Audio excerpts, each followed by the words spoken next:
God of War Ragnarok.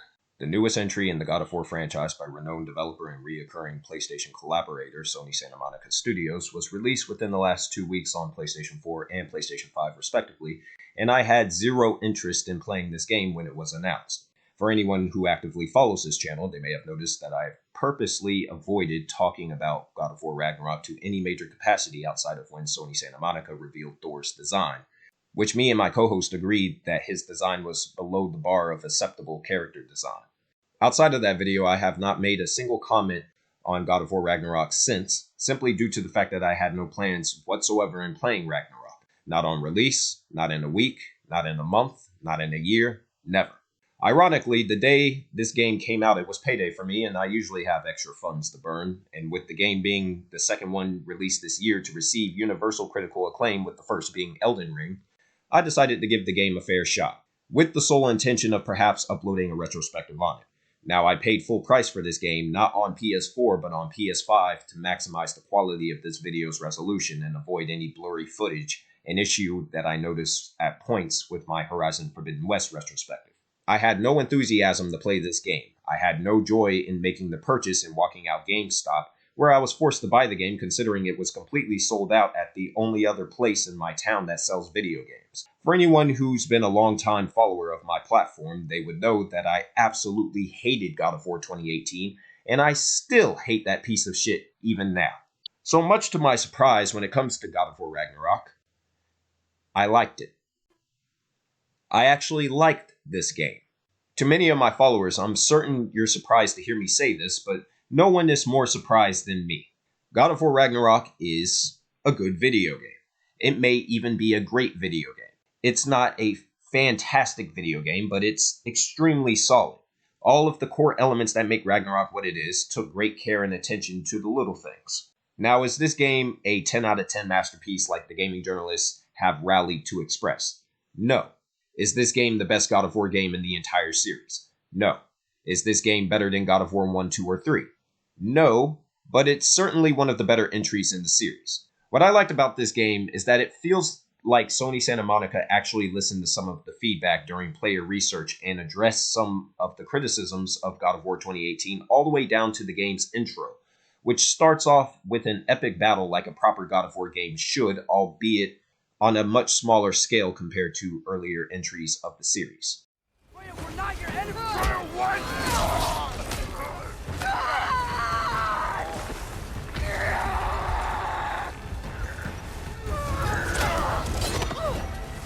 Please don't make me do this!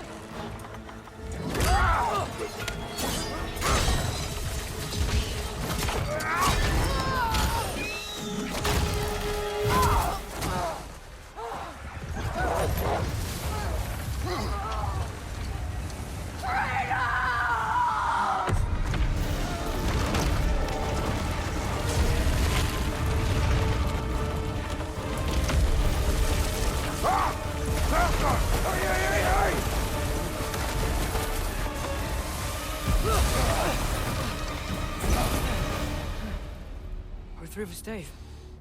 We made it. The main thing they've done here to improve, and what stands easily as the best part of this game, is the story. The storytelling in God of War Ragnarok is immensely better than God of War 2018.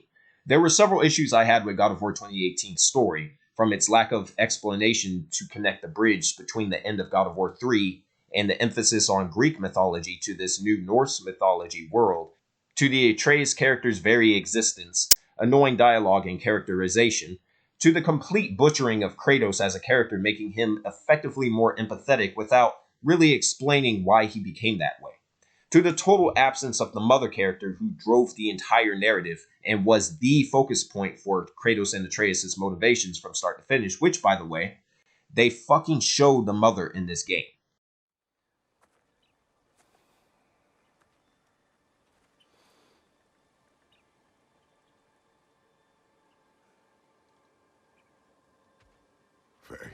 Are you ready?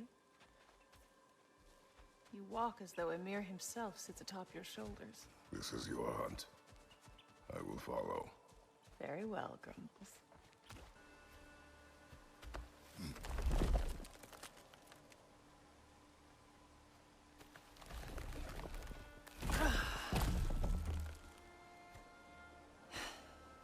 Gonna make me pick that one up?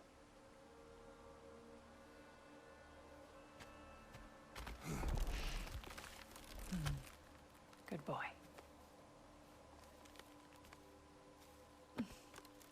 Not only do you get to see her, but you learn her name, and you see her interacting with Kratos. Like, why was this not in the first game where it belonged? Most of these criticisms to God of War 2018 story have been addressed here in Ragnarok, save for explaining how Kratos came to end up in a Norse mythology world. First and foremost, this is a character-driven game. The game focuses on its characters and develops them in a way that feels authentic. Anger you feel for your brother, I know it well. You have a brother? His name was Deimos. When we were boys, he was taken by two gods obsessed with prophecy. The gods of my homeland seldom left survivors, so by the time I learned he had lived, it was too late for amends. His anger poisoned him against me. But I never stopped loving my brother. You think my anger is irrational? I know your son's story. You should know my daughter's. In the service of a cruel god, I was tricked into destroying a village, not knowing my own wife and child were there until their blood stained my hands. I swore revenge. I can't imagine. I paid back their blood 1,000 times and burned Olympus to the ground. Yet, the guilt remained. Perhaps you will kill me, Freya, but it will bring you no peace. Kratos is presented as a father who has to learn to let go of his son and allow him to walk his own path, while at the same time keeping the promise to his wife to protect their child. Freya is a damaged, grieving mother who is stricken with vengeance. Tyr is a prisoner suddenly sprung free who struggles to rid himself of his past as the god of war and walk a new path that's not filled with mindless violence. The list goes on. The character who changes the most and becomes the focus of this game's story is Atreus himself. Taking this character from the last game, Atreus has been improved tenfold. He's someone who is learning his identity and strives to find his own path, no longer a weak chauffeur to Kratos who follows him around the entire game, something I had an issue with from the last game. There are a few points where Atreus is completely separated from Kratos and you're put in control of him with his own carved out character arc. It's all really good stuff, and if that wasn't enough, the villains are also given quite a bit of narrative weight as well, including the Valkyries, who only served as silent superbosses from the last game. The story in Ragnarok is extremely well crafted and is an enduring achievement when compared to the last game in the series, and just narratively speaking, this is one of the best games in the series, period. As for the gameplay, the biggest improvement here is the level design. The environments are multi-layered, and it never feels like you're doing too much of the same thing constantly to navigate any individual stage. Some of the projectile mechanics from the combat system are incorporated here to an effective degree, and Kratos feels more capable as a character compared to the 2018 game. He still requires help here and there, but on a much smaller scale. To complete certain puzzles in various stages, Kratos does most of the work. Even many of the old environments from the first game, which are reused in the second, are given a new spin with a new aesthetic for locations like the Lake of Nine, or new paths are carved out for stages like Helheim later in the game. Regarding the combat system, I'm still not a fan of this combat system, and the issues that I had with the combat system from God of War 2018 is still wrong here. Particularly that god-awful camera that's too tight up on your ass, effectively obscuring your view from enemies attacking from off-screen. But the one thing that makes it different and elevates the experience are the enemies themselves. There's more enemy variety in Ragnarok compared to God of War 2018.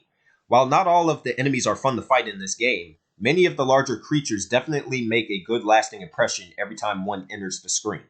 The larger enemies are well designed, giving the player full range to interact with them in ways that keeps them moving, keeps them thinking, and holds your attention for the full length of the encounter without it becoming too irksome or repetitive. I played this game on the second hardest difficulty from start to finish, and I noticed that learning the patterns of the enemies is rather easy given their limited moveset. Once a few are thrown on screen, it can be either a very engaging or a very frustrating experience depending on the individual batch that's thrown your way. There were a few combinations of enemies in certain combat encounters that really pissed me off. It felt like my experience was based more on luck rather than skill. Although these moments only happen a handful of times in the game, when they did happen, my ill feelings for God of War 2018 were revived in full force. While the combat system is certainly the weakest aspect of this game, something that was improved tenfold from the last game to this one are the boss fights. Many of the bosses in God of War 2018 were random enemies that were just thrown at the player without warning, and what angered me was that not only was there zero effort to explain who or what the bosses were or why you were even fighting them in the first place, but their design, one could tell, was heavily inspired or straight ripped off from an entry in the Souls-like genre. That's no longer the case here. The bosses, if not a part of the core story, are given a brief explanation, usually from your AI companion, so you know exactly who they are, but also their design is meant to build tension rather than invoke frustration through mindless repetition like what you have in the Souls-like genre. Even after dying a few times in certain boss fights, I never got frustrated or upset to the point where I wrote off the bosses completely. They're designed to give you that feeling of goosebumps, to make the hair on your neck stand up, which is what I experienced when I fought Heimdall and Odin. The former being the best boss in the game and one of the best God of War bosses ever, and the latter being a satisfying conclusion to this game's narrative, standing alongside the likes of other in-game God of War boss encounters, from Ares to Zeus to Baldur. The RPG mechanics, as far as they go, are very straightforward. They don't really add much of anything to the game, but they're not much of a hindrance like how they were in the first game, considering the design of the enemies themselves, along with the fact that the game never forces you to grind like with many other RPGs. But I still prefer it if God of War didn't have RPG mechanics in the first place. This is a prime reason why I still consider the older games to be better than what's presented here. Kratos wearing body armor and the game being level gated with the combat system is just pure stupidity. There's no getting around that. Also, as a narrative-driven game, it took me around 26 hours to complete this game. It's still way too long for a God of War game, and it's too scripted to the extreme. I understand they want everything to be cinematic, but really they're just following a trend of expensive AAA games that bit off more than they can or should chew with the budget. There's no reason in hell or on this earth why a modern video game should have unskippable cutscenes. If this game didn't have a good story, then the whole experience would be completely unbearable. The side missions are generally well executed, and the thing I really like about them is that they're not long, wasteful, time-consuming events like with most open-world games. I didn't play them all and had quite a few left after I completed the main story, but my favorite one was at a point where Kratos agreed to help Atreus free this giant flying jellyfish creature. And after the mission, when Atreus questions Kratos as to why he agreed to help him, Kratos simply suggests that he only wanted to spend more time with his son while he had the chance to do so. That's a sign of excellent writing all on its own. All in all, God of War Ragnarok is the biggest surprise for me this year in 2022. I did not expect to like this game at all. I expected to hate it just like the first game, but it's ironically the best game I've played this year. Although 2022 has been an abysmal year for video games, so that's not much of a feat. I've seen the contender list for Game of the Year, and even though I don't think God of War Ragnarok is Game of the Year material, the game deserves it in spades over that fucking Elden Ring mess. So time will tell if it earns that recognition. Even though I like this game, I don't want to see any more God of War games in this style. As far as I'm concerned, they either need to go back to the older formula or come up with something new. Something that doesn't rip off other popular games on the market. And as far as recommendations go, I do recommend God of War Ragnarok for anyone who enjoys a good story, and for anyone who's been bored with the PlayStation platform in general. The long period between exclusives has become a bit overwhelming. So perhaps this game will scratch that itch if you find yourself not having anything else to play.